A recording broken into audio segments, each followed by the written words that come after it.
राति 8 बजेको जनता समाचारमा तपाईलाई स्वागत छ। नमस्कार, म प्रतिमा चौधरी। नमस्कार, म कालिका शिवाकोटी। सबैभन्दा पहिले प्रमुख समाचार।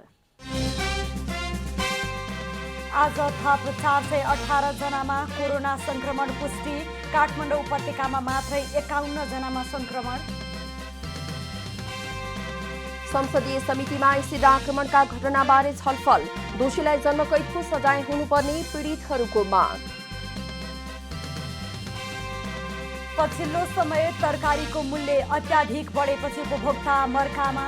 बजार व्यवस्थापनमा फितलो अनुगमन। भारतमा कोरोना संक्रमितको संख्या 18 लाख नाघ्यो। आज एकै दिन 52,009 बढीमा संक्रमणको पुष्टि। र राखेपका सदस्य सचिव रमेश सिलवालद्वारा खेल मैदान नभएका ए डिभिजन क्लबलाई मैदान उपलब्ध गराउने घोषणा।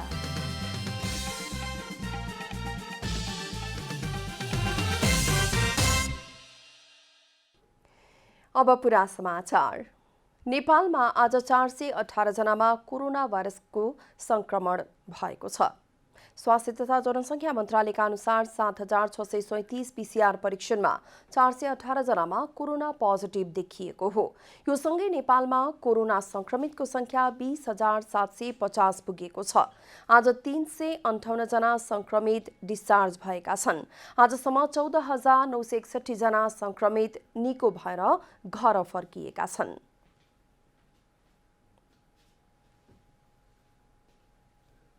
अहिलेसम्मको जम्मा पोजिटिभ सङ्ख्या 20,750 छ र यो भनेको प्रति 10 लाखमा 710.94 हो र यो टोटल टेस्टको 5.2% हो।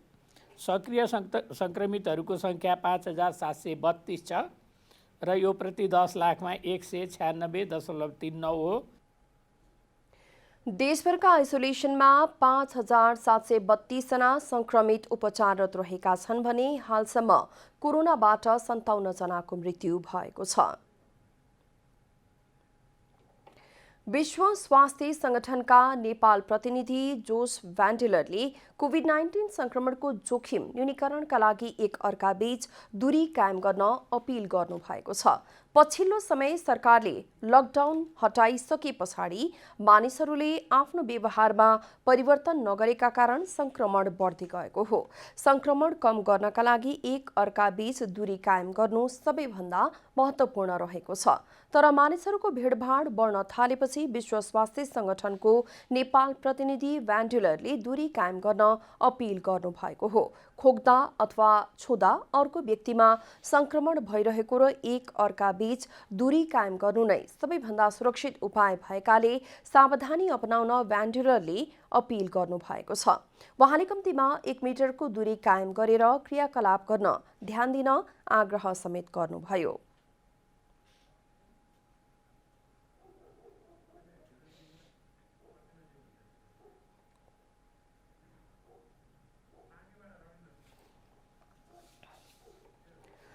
तराईका जिल्लाहरूमा कोरोना भाइरसको संक्रमण बढ्दै गएपछि बारा, पर्सा, बाँके, धनुषा, मोरङका विभिन्न स्थानमा निषेधाज्ञा जारी गरिएको छ र यसै सन्दर्भमा थप जानकारी दिनका लागि बाँकेबाट रविन्द्र सिंह ठकुरी हाम्रो सम्पर्कमा हुनुहुन्छ। हाम्रा संवाददाता रविन्द्रजी, अहिले तराईका विभिन्न जिल्लामा कोरोनाको संक्रमण बढेसँगै निषेधाज्ञाहरू जारी भइरहेको छ। बाँकेको अहिलेको अवस्था के छ, हामीलाई जानकारी दिनुहोस् न।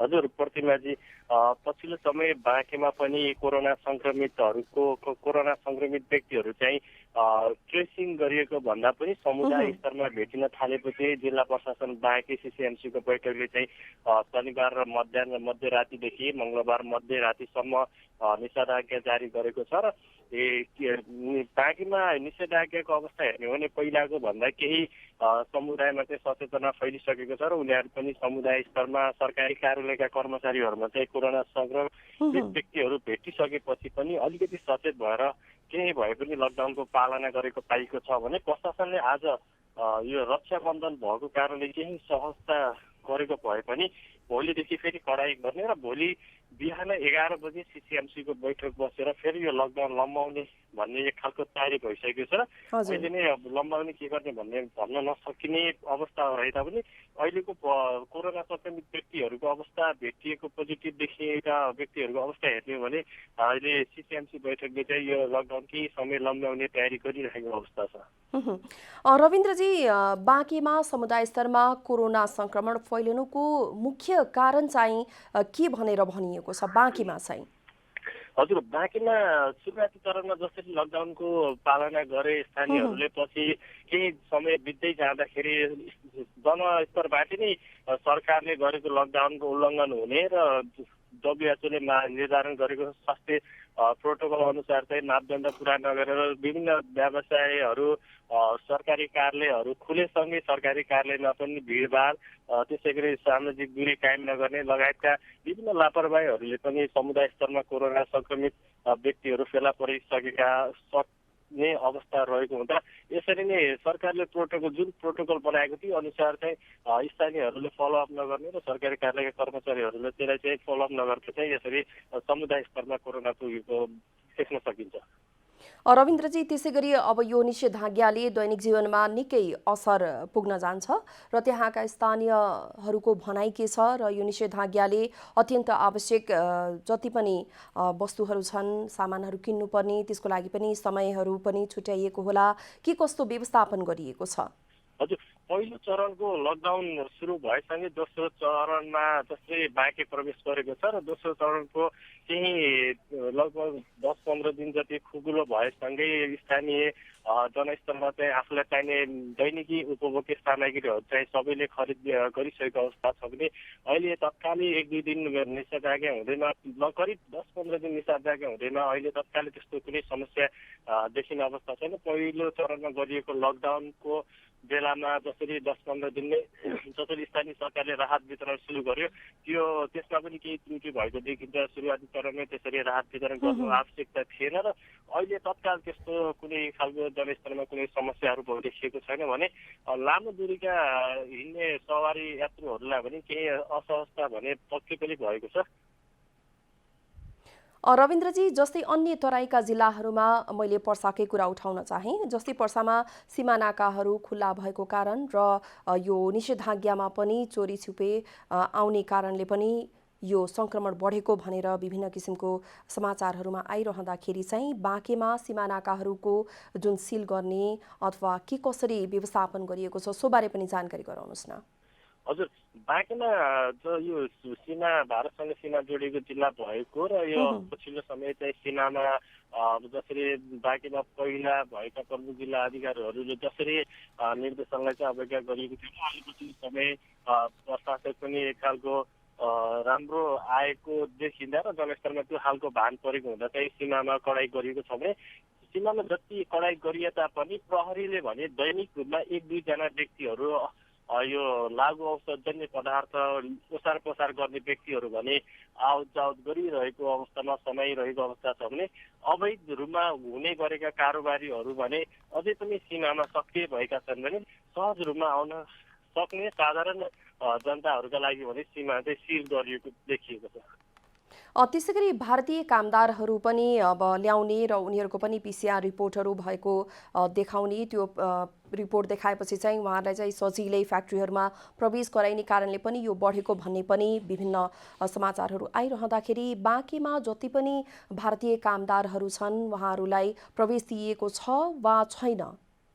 हजुर, अत्यावश्यक कामका बाहेकका अहिले तत्काल केही समय अघिदेखि अत्यावश्यक काम बाहेकका सबै पासहरू चाहिँ रोक्का गरिएको छ भने बिरामी लगायत अन्य कुनै पनि व्यक्तिहरूलाई चाहिँ पासदेखि बिरामीहरूलाई पनि आवत जावतमा रोक गर्ने एक खालको प्रशासनले निर्णय गरिसकेको छ।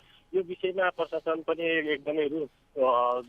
एकदमै कडाइका साथ अगाडि बढिरहेको छ। जसरी सहज रूपमा जसरी इन्डियाबाट काम सहज रूपमा नेपालीहरू भेट्टाउने र नेपालमा रहेका भारतीयहरूलाई जसरी प्रवेश जानु दिएको थियो त्यसले गर्दा पनि कोरोना संक्रमण अझै फैलिएको हो कि भन्ने एक खालको जसरी यो समाजमा चाहिँ एक खालको त्यो उदाहरण हुन सक्छ भन्ने खालको समस्या हुन सक्छ भनेर चाहिँ त्यसलाई पनि अहिले तत्कालै रोक गरिसकेको अवस्था छ। अहिले भने सबै खालका आवत जावत चाहिँ अत्यावश्यक पेट्रोलियम पदार्थ बाहेक खाद्यान्न सामग्रीहरू बाहेक अन्य सबै रोक गरिएको अवस्था छ।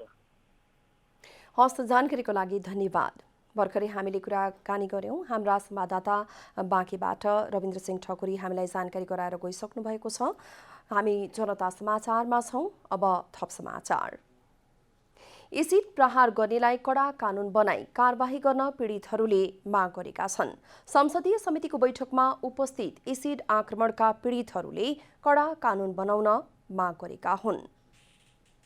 प्रतिनिधि सभा अन्तर्गतको महिला तथा सामाजिक समितिको सोमबारको बैठकमा उपस्थित एसिड आक्रमणका पीडितहरूले कडा कानून बनाउन माग गरेका छन्। उनीहरूले एसिड प्रहार गर्ने व्यक्तिलाई जन्मकैद गर्नुपर्ने अथवा एसिडको बदलामा एसिडबाट नै कारबाही हुनुपर्ने माग राखेका हुन्। कमजोर दण्ड सजायका कारण एसिड प्रहार गर्ने घटनाहरू बढिरहेको पीडितहरूको भनाइ छ। एसिड आक्रमणबाट पीडित जेनी खड्काले कानूनमा दण्ड सजाय व्यवस्था कम हुँदा एसिड आक्रमणको घटना नरोकिएको बताउनुभयो। कसैले पनि केही अपराध गर्छ त्योभन्दा अगाडि उसलाई थाहा हुन्छ कि मलाई यति पनिसमेन्ट मिल्छ भनेर।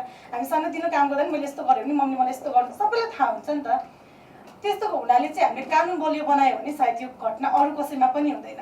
मुस्कान खातुनले एसिड प्रहार गर्ने अपराधीलाई जन्मकैद हुनुपर्ने माग गर्नुभयो। अपराधीले चाहिँ जन्मकैद हुनु पर्यो, किनकि हाम्रो चाहिँ कानुनमा 8 वर्षदेखि लगेर 5 वर्ष सजा, त्यो अनि रात दिन गिन्ती गरेर 8 वर्ष सजा भयो भने 4 वर्ष पनि निस्किन्छ। तिनीहरूले पीडा के हो भनेको बुझ्दै बुझ्दैन। अर्की पीडित सङ्गीता मगरले सजाय कम हुँदा प्रतिशोध लिने काम बढेको बताउनुभयो। म के गर्छु त्यसको जिन्दगी त मैले डामाडोल गरेर मेरो इच्छा आकांक्षा पुरा भयो, तर हुन्छ नि मेरो जिन्दगी त अझै बाँकी छ भन्ने सोचको कारणले गर्दाखेरि पनि त्यो अपराधीहरूको झन्। मुलुकी आचार संहिताको दफा 193 अनुसार एसिड वा अन्य रासायनिक जैविक वा विषालु पदार्थ प्रयोग गरी अनुहार कुरूप हुने गरी आक्रमण गर्नेहरूलाई 5 देखि 8 वर्षसम्मको कैद वा 1 लाख रुपियाँदेखि 5 लाख रुपियाँसम्म जरिवाना र शरीरको अन्य अङ्ग कुरूप पारेमा वा पीडा पुर्याएमा 3 वर्षदेखि 5 वर्षसम्म कैद र 50,000 रुपियाँदेखि 3 लाखसम्म जरिवाना गर्ने व्यवस्था रहेको छ। महिला तथा सामाजिक समितिले एसिड आक्रमण गर्नेहरूलाई दिइने दण्ड सजाय बढाउन सरकारलाई निर्देशन दिएको छ। समितिले एसिड आक्रमणका पीडितसँग छलफल गरेपछि एसिड आक्रमण गर्नेहरूलाई दिइने दण्ड सजाय कम भएको निष्कर्षसहित सम्बन्धित कानुनलाई समय सापेक्ष परिमार्जन गर्न गृह मन्त्रालयलाई निर्देशन दिएको हो। त्यसका लागि समन्वय गर्न महिला बालबालिका तथा ज्येष्ठ नागरिक मन्त्रालय र महिला आयोगलाई समेत निर्देशन दिएको छ। समितिले एसिडको सर्वसुलभ उपलब्धताले प्रतिशोध साध्ने हतियारको रूपमा प्रयोग भएकाले आवश्यक नियमन गर्न समेत सरकारलाई निर्देशन दिएको छ।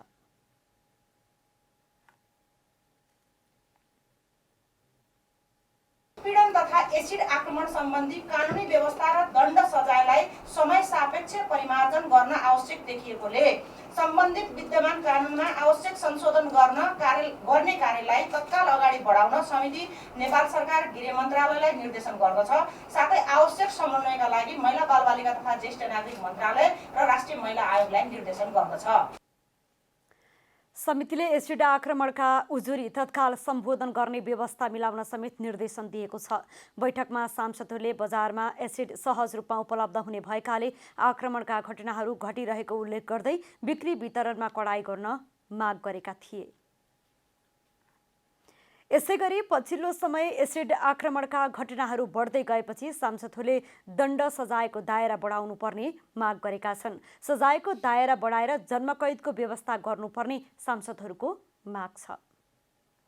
विद्यमान ऐन कानुनहरू अधुरा र अपरिपक्व भएका कारण एसिड आक्रमणमा परेका पीडितले न्याय पाउन नसकेको भन्दै सांसदहरूले उनीहरूमाथि दण्ड सजायको दायरा बढाउनु पर्ने माग गरेका छन्। सोमबार कानुन न्याय तथा मानवाधिकार समिति बैठकमा सांसदहरूले सजाय बढाएर 15 वर्ष पुर्याउनेदेखि जन्मकैदसम्मको प्रस्ताव गरेका छन्।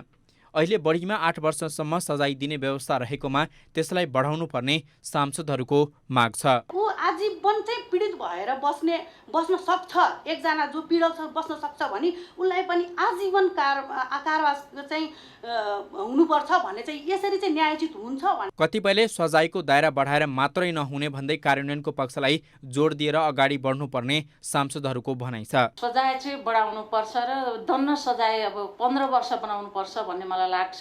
हुन त ज्यान केस जस्ता मान्छेहरू 6 वर्षमा 8 वर्षमा छोडिएका छन्। अहिलेसम्म हाम्रो एजिटिङ ल र स्ट्रक्चरहरू कति प्रभावकारी छन् र कस्तो बनाउन जरुरी छ त्यो विषयमा अध्ययन गर्नको लागि समितिले बनाउनु भन्नुभएको छ भने त्यो समितिले गरेको अध्ययनको कुराहरू पनि आओस्। एसिडजन्य अपराध सम्बन्धी विद्यमान सजायको चाहिँ व्यवस्था चाहिँ 5 वर्षदेखि 8 वर्षसम्म कैद र 1 लाख रुपियाँदेखि 5 लाख रुपियाँसम्मको जरिमाना भन्ने चाहिँ रहेको देखिन्छ।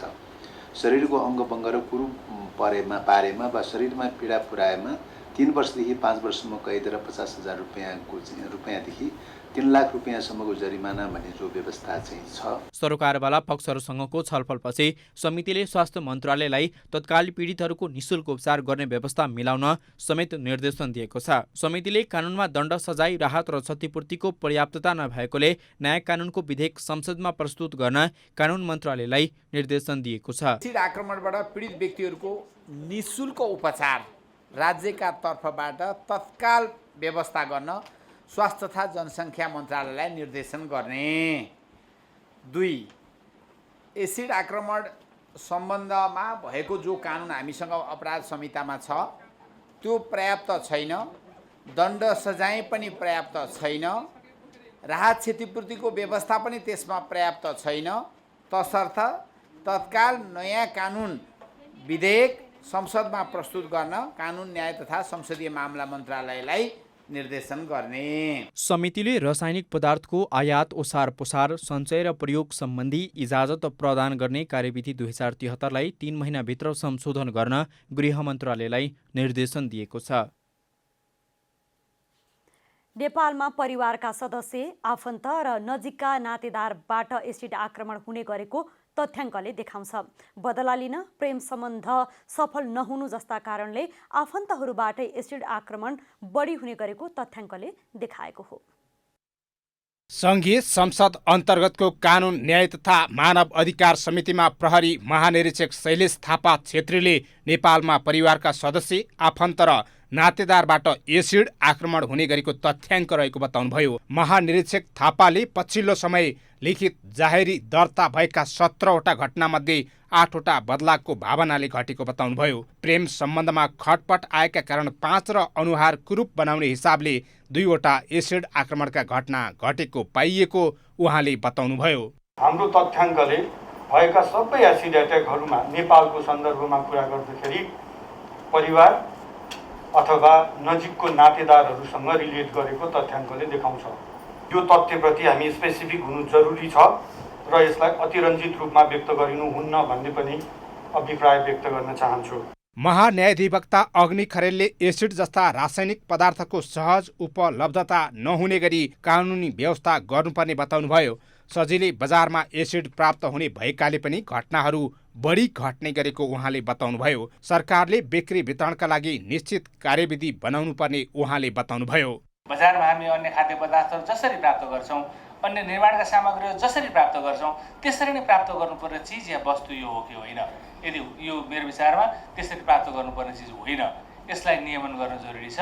त्यो नियमनको पाटोमा सरकारलाई निर्देशित गर्ने काम या सरकारले यो काम यसरी चाहिँ गरोस् भन्ने कुराहरू चाहिँ यो समितिबाट भइदियो भने राम्रो हुन्छ जस्तो लाग्छ। एसिड जस्ता रासायनिक पदार्थहरू आयात गर्ने उद्योग प्रतिष्ठान सम्बन्धी ऐन कानुन भए पनि बिक्री वितरणका लागि कुनै कानुन छैन। एसिड आक्रमण गर्ने व्यक्तिलाई बढीमा 8 वर्ष सजाय तोकिएकोमा त्यसलाई बढाउनु पर्ने विज्ञहरूको सुझाव छ। नेपालमा सबैभन्दा बढी ब्याट्री तथा इन्भर्टरहरूमा प्रयोग हुने सल्फ्युरिक एसिड आयात हुने गरेको छ। इलेक्ट्रोनिक तथा सोलर इन्भर्टर उपलब्ध हुने ठाउँहरूमा यो सुलभ रूपमा पाइन्छ। सरकारले एसिडको बिक्री वितरण र एसिड आक्रमण गर्नेलाई कडा कानुनी व्यवस्था गरे एसिड आक्रमणका घटनाहरूमा केही कमी आउन सक्ने देखिन्छ। संघीय संसद अन्तर्गत राष्ट्रिय सभाका 4 समितिको सभापति चयनका लागि साउन 23 गते निर्वाचन हुने भएको छ। राष्ट्रिय सभाको नियमावली बमोजिम सभापति र समिति सदस्यहरूको पदावधि 2 वर्षमा सकिने व्यवस्था रहेकाले नयाँ नेतृत्वका लागि निर्वाचन हुन लागेको हो। संसद सचिवालयले साउन 23 गते शुक्रबार दिनको 1 बजे सम्बन्धित समितिहरूमा निर्वाचन हुने गरी निर्वाचन कार्यतालिका प्रकाशित गरेको छ। राष्ट्रिय सभाका अध्यक्ष गणेश प्रसाद तिमिल सिन्हाले राष्ट्रिय सभा नियमावली 2075 को नियम 150 को व्यवस्था बमोजिम सभा अन्तर्गतका सबै समितिका सभापतिहरूको निर्वाचनको मिति तोकिएको बताउनुभयो। सचिवालयले राष्ट्रिय सभा अन्तर्गतका दिगो विकास तथा सुशासन समिति, प्रत्यायोजित व्यवस्थापन तथा सरकारी आश्वासन समिति, राष्ट्रिय सरोकार तथा समन्वय समिति र विधायन व्यवस्थापन समिति गरी 4 समितिको निर्वाचन हुने जनाएको छ। नेपाली कांग्रेसले नियमित अधिवेशन हुन नसकेको भन्दै 9वटा भातृ संस्थाको म्याद 6 महिना थपेको छ। अधिवेशन नगर्ने तर म्याद थपेर वैधानिकता प्रदान गर्ने परिपाटीले कांग्रेसको भातृ संस्था नाम मात्रैको जस्तै देखिन थालेका छन्। नेपाली कांग्रेसले विभिन्न भातृ तथा शुभेच्छुक संस्थाको अधिवेशन हुन सक्ने सम्भावना कम भएको भन्दै 6 महिना म्याद थप गरेको छ। नेपाल तरुण दल, नेपाल विद्यार्थी संघ, किसान संघ, प्रजातान्त्रिक सेनानी संघ, आदिवासी जनजाति संघ, दलित संघ, राष्ट्रिय लोकतान्त्रिक अपाङ्ग संघ, तामाङ संघ र ठाकुर समाजको म्याद थपिएको हो। 17 वर्षसम्म पनि अधिवेशन नगराएर भानु सिग्देलले नेपाल किसान संघ, इन्द्रबहादुर गुरुङले नेपाल आदिवासी जनजाति संघ र टंक प्रसाद शर्मा कडेलले नेपाल प्रजातान्त्रिक सेनानी संघको नेतृत्वमा कब्जा जमाइरहनु भएको छ। 14 वर्षदेखि भोजराज श्रेष्ठले राष्ट्रिय लोकतान्त्रिक अपाङ्ग संघ र कपिल बहादुर लामाले नेपाल तामाङ संघमा कब्जा जमाउनु भएको छ। नेपाल ठाकुर समाजका अध्यक्ष अनिरुद्ध ठाकुरले स्थापना कालदेखि अधिवेशन गराउन सक्नु भएको छैन। नेपाली कांग्रेसका केन्द्रीय सदस्य एवं प्रतिनिधि सभाका सांसद मीन विश्वकर्माले पनि 8 वर्षदेखि नेपाल दलित संघको अध्यक्ष चलाइरहनु भएको छ। म्याद थपको विषयलाई लिएर वरिष्ठ नेता रामचन्द्र पौडेलले विरोध गर्नु भएको छ। पार्टीको भातृ संस्थाहरूको पनि अधिवेशन गरेर मात्रै पार्टीको भोलिको प्रतिनिधित्व महाधिवेशनमा प्रतिनिधित्व हुन सक्छ। अधिवेशन नगरिकन प्रतिनिधित्व हुन सक्दैन। अधिवेशन नगर्ने भातृ संस्थाहरूको अथवा विदेशी जनसम्पर्क समितिहरूको महाधिवेशनमा प्रतिनिधित्व हुन सक्दैन, मिल्दैन। विधानको धारा 15 को 1 को घ बमोजिम भातृ संस्थाको अधिवेशनबाट निर्वाचित भई आउने प्रतिनिधिले मात्र पार्टीको महाधिवेशनमा प्रतिनिधित्व गर्ने व्यवस्था रहेको छ। तर महाधिवेशनभन्दा अगाडि भातृ संस्थाको अधिवेशन गराउन नसक्ने संस्थापन पक्षको भनाइ छ। सहमतिको नाममा 4 जना नेतालाई चुनेर अरु पछि गर्ने भनेर 3 वर्ष पहिले गरेको अहिलेसम्म जस्ताको तस्तै छ र 4 बाट बरु 3 भयो, 4 बाट 100 हुन सकेन। यो दुर्भाग्यपूर्ण कुरा। अब नसकेको कारण के भन्दाखेरि उहाँहरूले बुझ्न पर्ने कुरा हो। शेरबहादुरले त धेरै कुरा, सभापतिले त धेरै पटक आग्रह गर्यो, धेरै पटक रिक्वेस्ट गर्यो। उहाँहरूले सहमति नै नजाउने, मान्छे नदिने, मान्छे साथीभाइ नै नपठाउनेले गर्दाखेरि यत्तिकै रोकिएको। कांग्रेसका 13 भातृ संस्था मध्ये 10 भातृ संस्था, 18 शुभेच्छुक संस्था मध्ये 6 शुभेच्छुक संस्था र 35 मुलुकमा रहेका जनसम्पर्क समिति मध्ये 18 जनसम्पर्क समितिको पनि म्याद समाप्त भइसकेको छ। कमला हमाल, काठमाडौँ। पछिल्लो केही समयता तरकारीको मूल्य अत्यधिक बढेपछि उपभोक्ताहरू मर्कामा परेका छन्। वर्षातको मौसम एवं माग्रो उत्पादन बीचको असमानताका कारण तरकारीको मूल्य बढेको भनिए पनि उपभोक्ताहरूको भान्सा भने महँगो भएको छ। पछिल्लो केही दिने त तरकारीको अत्यधिक मूल्य वृद्धि भएको छ। मूल्य बढेसँगै खरिद बिक्रीमा प्रभाव देखिन थालेको छ। तरकारीको थोक कारोबार गर्ने उपत्यकाको सबैभन्दा ठूलो बजार कालीमाटी तरकारी बजारको थोक मूल्य केही सस्तो देखिए पनि खुद्रा मूल्य भने उपभोक्ताको क्रय शक्तिभन्दा धेरै माथि छ। स्वयं विक्रेताहरू पनि बाध्य भएर तरकारीको कारोबारमा संलग्न हुनु परेको बताउँछन्। यसले नै बजार महँगीको प्रतिनिधित्व गर्दछ। तरकारी त अलि महँगै छ। अब जे भयो नि चाहिहाल्यो, हामी व्यवसायी मान्छेलाई हैन, व्यापार गर्नु पर्यो, अब बेच्नु पर्यो, महँगो सस्तो जे भयो नि किन्नै परिहाल्यो नि। वर्षातका कारण उत्पादनमा कमी हुँदा माग र आपूर्तिमा असन्तुलन हुन पुगेपछि तरकारीको मूल्य बढेको कालीमाटी तरकारी तथा फलफुल विकास समितिले जनाएको छ। विगतमा पनि वर्षातको यो अवधिमा तरकारीको मूल्य बढ्ने गरे पनि यसपटक कोरोना संक्रमणका कारण भारतबाट तरकारी आयात हुन नसक्दा थप मूल्य बढ्न पुगेको समितिको भनाइ छ। बजारमा मागको स्थिति यथावत छ अथवा लकडाउन र अहिलेको कम्पेयर गर्ने हो भने त अहिले चाहिँ बाहिर गएका मान्छेहरू अधिकांश फर्किसक्नु भएको छ। बन्द भएका होटल रेस्टुरेन्टहरू सञ्चालनमा आइसकेको छ। त्यसले गर्दाखेरि माग पनि वृद्धि भइरहेको अवस्था हो र त्यसको असर भनेकै अब मूल्यमै हो जाने। लकडाउनका समयमा माग कम हुँदा एकाएक घटेको तरकारीको मूल्य लकडाउन खुला भएपछि होटल तथा रेस्टुरेन्टहरूबाट माग बढेसँगै मूल्यमा चाप परेको व्यापारीहरू बताउँछन्। नेपालमा उत्पादनदेखि बजारीकरणसम्मको बीचको अवस्था नसुध्रिएको हुँदा तरकारीको ग्रेडिङ, प्याकेजिङ, लेबलिङ हुने गरेको छैन। यसले उपभोक्ताको हातसम्म तरकारी ढुवानी गर्दा हुने सम्भावित नोक्सानीलाई समेत बेहोर्नु पर्ने कारण तरकारीको मूल्य बढ्ने गरेको व्यापारीहरूको तर्क छ। उत्पादन थोरै हुन्छ अहिले। अब माग भन्ने त खाने मान्छेले त त्यति नै खाइरहेको छ नि, हिउँद होस् कि बर्खा होस् खाने मान्छे त त्यति नै छ नि। अनि अब हिउँदमा धेरै उत्पादन हुन्छ, अहिले बर्खामा चाहिँ अब थोरै उत्पादन हुन्छ, खाने मान्छेको मुख त्यति हो भन्दाखेरि त्यो सामानलाई महँगो परिरहेको कारण चाहिँ त्यो हो क्या। तरकारीको बजार व्यवस्थापन सम्बन्धमा फितलो अनुगमन, विभिन्न तहमा हुने मध्यस्थकर्ताका कारण पनि उत्पादक र अन्तिम उपभोक्ता बीच मूल्यमा ठूलो अन्तर देखिने गरेको छ। यस सम्बन्धमा सम्बन्धित निकायको ध्यान जान जरुरी देखिन्छ। क्यामेरामा शैलेन्द्र गोविन्द मातेका साथ रूपा घिमिरे, काठमाडौँ। आज देशभर जनै पूर्णिमा तथा ऋषि तर्पणी पर्व मनाइएको छ। कोरोना महामारीका कारण पशुपतिनाथ, कुम्बेश्वर लगायतका मठ मन्दिर र शिवालय प्रवेशमा रोक लगाइएपछि भने जनै पूर्णिमा पर्व प्रभावित भयो। कोरोना भाइरसका कारण सुरक्षित भएर मात्र योग्योपवीत धारण गर्नुपर्ने चुनौती देखिएको हुनाले मठ मन्दिर तथा तीर्थमा दर्शनार्थीको संख्या कम भएको हो। प्रत्येक वर्ष जनै पूर्णिमाका दिन ललितपुरको कुम्बेश्वर मन्दिरमा भव्य मेला लाग्ने गरेको भए पनि कोरोना भाइरसका कारण उत्पन्न महामारीले गर्दा यस वर्ष भने दर्शनार्थीको सहभागिता निकै कम भएको हो। महामारीकै कारण मन्दिर प्रवेशमा रोक लगाइएकाले बाहिरैबाट दर्शन गरेर फर्कन दर्शनार्थीहरू बाध्य भएका थिए। देवताहरूको थानमा पनि भगवानको थानमा पनि सबै मन्दिरमा ढोका लगाइरहेको छ।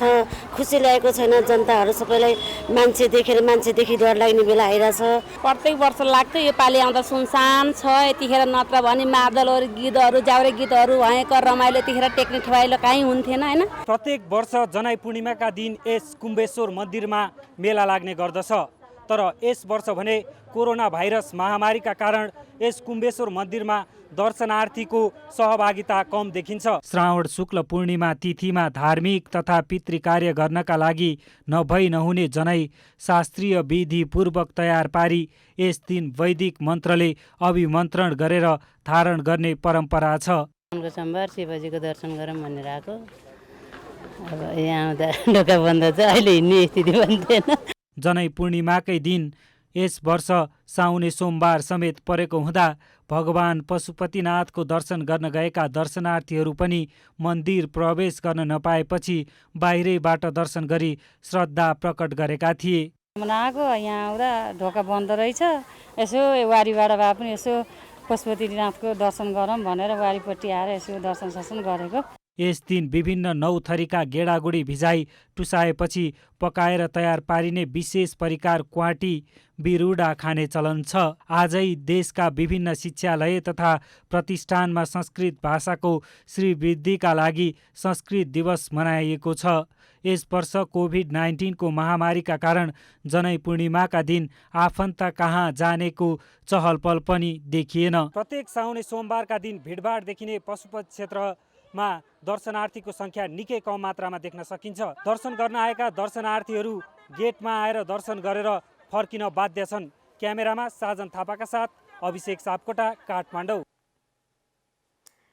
तृतीय विश्व संस्कृत दिवसको अवसरमा जरोकिलो प्रतिष्ठानले संस्कृत भाषा र महत्त्वका बारेमा विभिन्न विद्वानहरूको प्रवचन आयोजना गरी मनाएको हो। प्रतिष्ठानले जुम मार्फत संस्कृत भाषा र महत्त्वका बारेमा विभिन्न विद्वानहरूको प्रवचन आयोजना गरी संस्कृत दिवस मनाएको हो। कार्यक्रममा संस्कृत भाषाका विद्वानहरूले संस्कृत भाषा र यसको महत्त्वका बारेमा प्रवचन दिनुभएको थियो।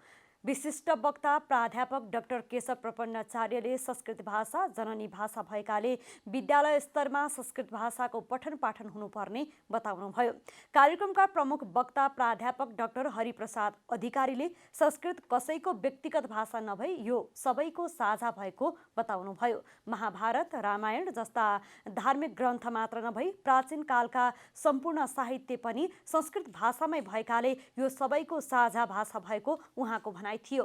पौराणिक कालमा शिक्षाको नयाँ शैक्षिक सत्र आजकै दिन सुरु हुने भएकाले यस दिनलाई संस्कृत दिवसको रूपमा मनाउने अभियान सञ्चालन गरिएको कार्यक्रममा जानकारी दिएको थियो। नेपाल, भारत, अमेरिका तथा खाडीका केही देशमा संस्कृत दिवस मनाइएको आयोजकले बताएका छन्। जरोकिलो प्रतिष्ठानले विक्रम सम्वत 2075 श्रावण शुक्ल पूर्णिमाको दिनदेखि विश्व संस्कृत दिवसका रूपमा मनाउन सुरु गरेको हो। नेपालमा मनाउन सुरु गरिएको विश्व संस्कृत दिवसलाई नै भारतीय संस्कृत विश्वविद्यालयहरूले पनि संस्कृत दिवसको रूपमा मनाउन अनुरोध गरेको बताइएको छ।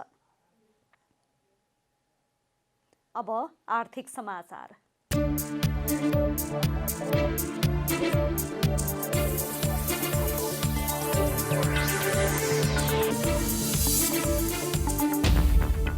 नेपाल विद्युत प्राधिकरणद्वारा सञ्चालित विद्युत उत्पादन, प्रसारण र वितरणतर्फका आयोजनाहरूले गत आर्थिक वर्षमा 81.23% वित्तीय प्रगति हासिल गरेका छन्। ती आयोजनाहरूको समग्र भौतिक प्रगति भने 82.29% रहेको छ। नेपाल सरकार वैदेशिक र प्राधिकरणको स्रोतबाट सञ्चालित आयोजनाहरूमा गएको आबका लागि 58 अर्ब 4 करोड विनियोजन गरिएकोमा 47 अर्ब 14 करोड रुपियाँ खर्च भएको हो। विद्युत पहुँच बढाउन र उपभोक्तालाई भरपर्दो तथा गुणस्तरीय सेवा आपूर्तिका लागि वितरण लाइन विस्तार, सुदृढीकरण र स्तरोन्नतिमा छुट्याइएको बजेटको खर्च 92% छ।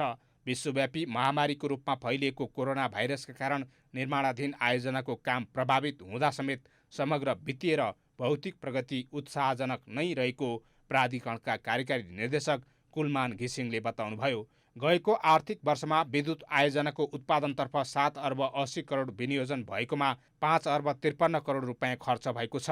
उत्पादनतर्फका आयोजनाको खर्च र भौतिक प्रगति क्रमशः 70.82 र 76.83% छ।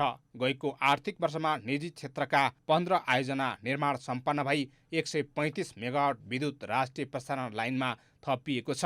प्रसारण लाइनतर्फ 26 अर्ब 48 करोड विनियोजन गरिएकोमा 19 अर्ब 52 करोड रुपियाँ खर्च भएको छ। प्रसारण लाइनतर्फ 6 आयोजनाबाट 285 सर्किट किलोमिटर प्रसारण लाइन थपिएको छ। प्रभु ब्याङ्कले सोमबारदेखि 2 अर्ब रुपियाँ बराबरको ऋणपत्र निष्कासन तथा बिक्री खुल्ला गरेको छ। ब्याङ्कले 8 वर्षे अवधिको वार्षिक 10% ब्याजदर भएको प्रभु ब्याङ्क डिबेन्चर 2084 निष्कासन गरेको हो। प्रति इकाइ 1000 रुपियाँका दरले ब्याङ्कले सर्वसाधारणका लागि 8 लाख इकाइ अर्थात् 80 करोड रुपियाँ बराबर र विभिन्न व्यक्ति र सङ्घ संस्थाका लागि 12 लाख इकाइ अर्थात् 1 अर्ब 20 करोड रुपियाँ बराबरको ऋणपत्र निष्कासन गरेको हो। सर्वसाधारणका लागि निष्कासन गरेको कुल ऋणपत्र मध्ये 5% अर्थात् 40,000 किता ऋणपत्र सामूहिक लगानी कोषका लागि छुट्याइएको छ। सर्वसाधारणले बाँकी 7,60,000 किताका लागि आवेदन दिन सक्नेछन्। डिबेन्चरको 3 महिनामा ब्याज भुक्तानी हुनेछ। छिटोमा साउन 23 गतेसम्म निष्कासन बन्द हुने ऋणपत्र उक्त अवधिमा बिक्री नभए ढिलोमा भदौ 1 सम्म बिक्री गरिनेछ। धितोपत्रको निष्कासन तथा बिक्री प्रबन्धकको काम नबिल इन्भेस्टमेन्ट ब्याङ्किङ लिमिटेडले गर्दैछ। धितोपत्रको बिक्री प्रबन्धकको कार्यालय नक्साल काठमाडौँ, प्रभु ब्याङ्क लिमिटेड र सर्वसाधारणको हकमा सी आश्वास सेवामा सहभागी ब्याङ्क तथा वित्तीय संस्थाहरू र तिनका शाखा कार्यालयबाट ऋणपत्रका लागि आवेदन दिन सकिनेछ। निष्कासित डिबेन्चर खरिद गर्न चाहनेले कम्तीमा 25 इकाइका लागि आवेदन दिनुपर्नेछ। यसभन्दा पहिले ब्याङ्कले 10.25% प्रभु डिबेन्चर 2086 जारी गरिसकेको छ। अब खेलकुद समाचार।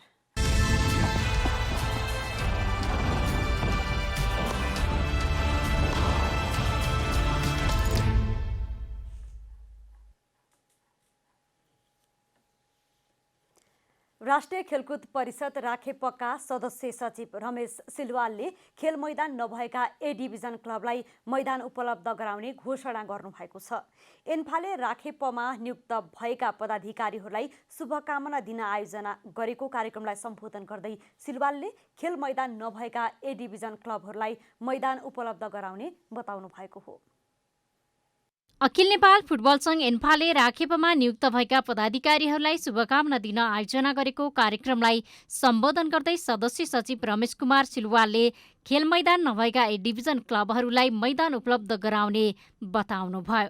उहाँले एन्फाले सूचना दिए काठमाडौँ उपत्यकाभित्र वा नजिकै कुनै पनि ठाउँमा खेल मैदान उपलब्ध गराउने बताउनु भएको हो। फुटबलको विकास कसरी गर्ने भन्ने कुरामा राखेपा र एन्फाले संयुक्त रूपमा काम गर्नुपर्नेमा सिलवालले जोड दिनुभयो। सिलवालले खेलाडीको क्षमता विकासका लागि राम्रो प्रशिक्षण र राम्रो टुर्नामेन्टको आवश्यकता पनि औल्याउनु भयो। दशैं अगाडि विश्वकप, छनौट खेल लगायतका 3वटा महत्त्वपूर्ण प्रतियोगिता हुने र त्यसमा राम्रो गर्न सके अन्तर्राष्ट्रिय स्तरमा नेपालको फुटबलको चर्चा हुने सिलवालको भनाइ छ। नेपालमा 3टा प्रतियोगिताहरू यो दशैं तिहार अगाडि नै हामी सम्पन्न गर्न गइरहेका छौँ। त्यो प्रतियोगिताले पनि नेपालमा फुटबलको माहौल कतिको बन्छ भन्ने कुरोको चाहिँ एक किसिमको लिटमस टेस्ट हुन्छ। त्यो प्रतियोगितामा हामीले राम्रो पर्फर्मेन्स दिन सक्यौँ भने, 3वटा गेममा राम्रो पर्फर्मेन्स दिन सक्यौँ भने इन्टरनेसनली नै हामीलाई हेर्ने दृष्टिकोणमा फरक हुन्छ। कार्यक्रममा एन्फाका अध्यक्ष कर्मा छिरिङ शेर्पाले नेपाली फुटबललाई व्यावसायिक रूपमा विकास गर्दै लैजान सरकारले एन्फालाई आर्थिक सहयोग गर्नुपर्ने बताउनुभयो। उहाँले सरकारले कम्तीमा पनि 3 देखि 4 वर्षका लागि लगानी गरेमा नेपालको फुटबल व्यावसायिक रूपमा अगाडि बढ्न सक्षम बन्ने बताउनुभयो। अहिले कतिपय ए डिभिजन क्लबका आफ्नै खेल मैदान नभएकाले राखेपाले उपलब्ध गराउनेमा आफू विश्वस्त रहेको पनि शेर्पाले बताउनुभयो। अहिले क्लब लाइसेन्सिङ लागू भइसकेको छ। क्लबहरूको आफ्नो ट्रेनिङ ग्राउन्डहरू छैन, होम ग्राउन्डहरू छैन। त्यसले गर्दाखेरि अब आउने दिनमा रमेश सर लगायतका सम्पूर्ण टिमले चाहिँ यो उपलब्ध गराउने हामीले विश्वास लिएको छौँ। लकडाउनका कारण एन्फाले आयोजना गर्ने सबै लिग रोकिएका छन्। यसका साथै अन्तर्राष्ट्रिय स्तरमा हुने विभिन्न प्रतियोगितामा समेत खेलाडीहरू जान पाएका छैनन्। भदौ 1 गतेबाट खेलाडीहरूलाई बन्द प्रशिक्षण गराउने तयारीमा रहेको एन्फाले 23 गते कोरोना परीक्षण पनि गर्दैछ। अब मौसम समाचार।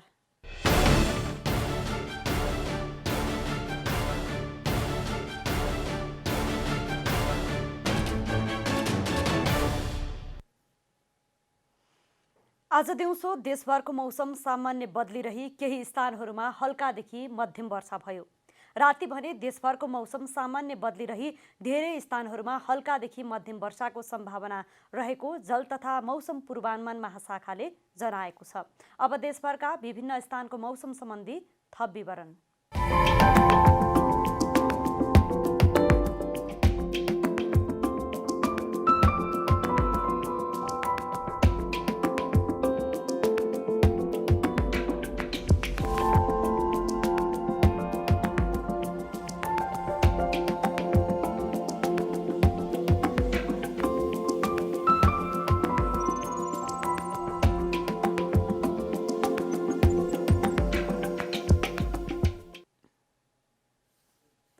अन्त्यमा आजको डायरी।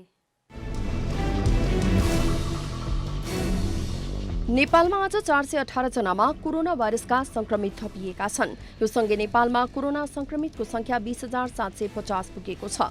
देशभरका आइसोलेसनमा 5,732 जना संक्रमित उपचाररत रहेका छन् भने हालसम्म कोरोनाबाट 57 जनाको मृत्यु भएको छ। एसिड प्रहार गर्नेलाई कडा कानून बनाई कारबाही गर्न पीडितहरूले माग गरेका छन्। संसदीय समितिको बैठकमा उपस्थित एसिड आक्रमणका पीडितहरूले कडा कानून बनाउन माग गरेका हुन्। यसैबीच महिला तथा सामाजिक समितिले एसिड आक्रमणका पीडितसँग छलफल गरेपछि एसिड आक्रमण गर्नेलाई दिइने दण्ड सजाय कम भएको निष्कर्ष सहित सम्बन्धित कानूनलाई समय सापेक्ष परिमार्जन गर्न गृह मन्त्रालयलाई निर्देशन दिएको छ।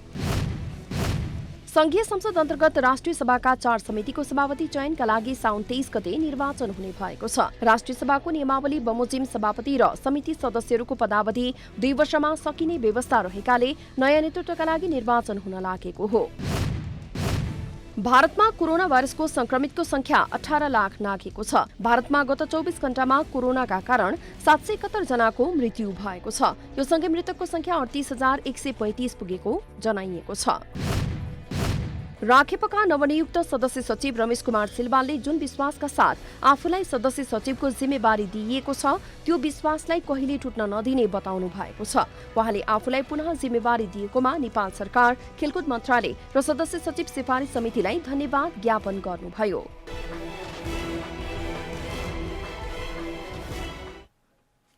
जनता समाचार अहिलेलाई यति नै। जनताद्वारा जनताका लागि प्रसारित जनता टेलिभिजनका कार्यक्रमहरू युट्युब, ट्विटर, फेसबुक र हाम्रो वेबसाइट जनतासमाचार.com मा पनि पढ्न र हेर्न सक्नुहुनेछ। सूचनामा तपाईको सहभागिता, समयमा समाचार हाम्रो प्रतिबद्धता। कोरोना भाइरसको संक्रमणबाट बस्न नियमित रूपमा साबुन पानीले मिची हात धौँ, भिडभाडबाट टाढै रहौँ। नमस्कार।